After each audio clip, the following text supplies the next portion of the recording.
Karl, I feel like the place we absolutely need to begin with you playing the man, the myth, the legend that is Johnny Cage. How long did it take you and the team to decide what pair of sunglasses he'd wear? Yeah, it was a process. Not all sunglasses are created equal, but I think we landed on a pretty good spot. Did you get to keep them? I did. I steal as much shit as I can. So they came home.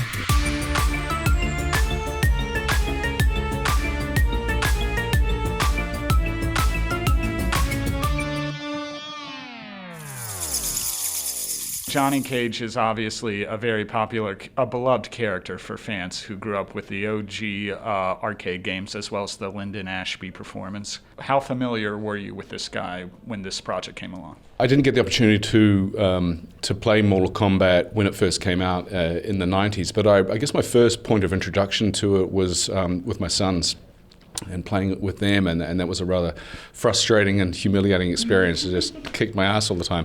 But when we heard that Simon and Ed and the team were making a follow-up to the successful 21 movie, I'm like, we were making phone calls. We were all like, we would love to be a part of this. And thankfully it came our way, and I feel so blessed to be a part of it. We had so much fun. For our whole cast, if you played it growing up or at any point in your life, who was your go-to character? I would always play as Jade. I think also too because, one, I think I saw myself in her, and two, I'm a black belt in karate. I did karate for 12 years, and I also used the bow staff. I think to see it in such a badass way as a kid was really empowering.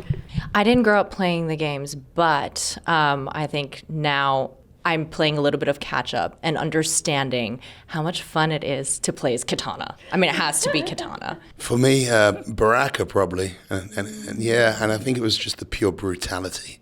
It was always in me as a child to try and be as nasty and aggressive as possible, and kept it onto the screen, which was probably a wise decision. You mentioned you trained with the bow staff or you studied martial arts. What was it like getting to use that in this film, and did you think you could ever actually use it on a big screen before? I don't think that I know. I never thought that I would be able to use it. I knew I would be able to use my martial arts training in stunts and things, but specifically the bow staff, no. And so it was really fun to, I guess, sort of relearn, because I did do a different style of bow staff for the film than I originally trained growing up and learned.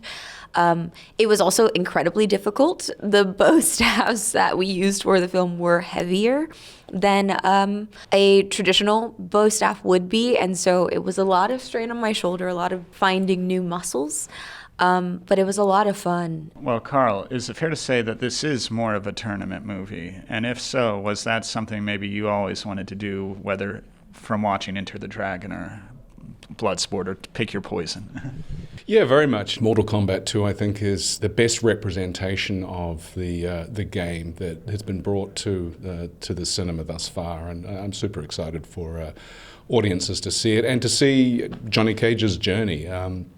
It's very much, for Cage, an origin story. We really get to see how Johnny Cage becomes Johnny Cage, that the fans that we all know and love from in the game. You know, and when we first see him in the movie, he's a very dispirited, downtrodden former martial arts movie star who's fallen on hard times, and sort of through the course of the film, we get to see him sort of become a true sort of champion of Earthrealm, and as he sort of involuntarily thrust into the world of Mortal Kombat.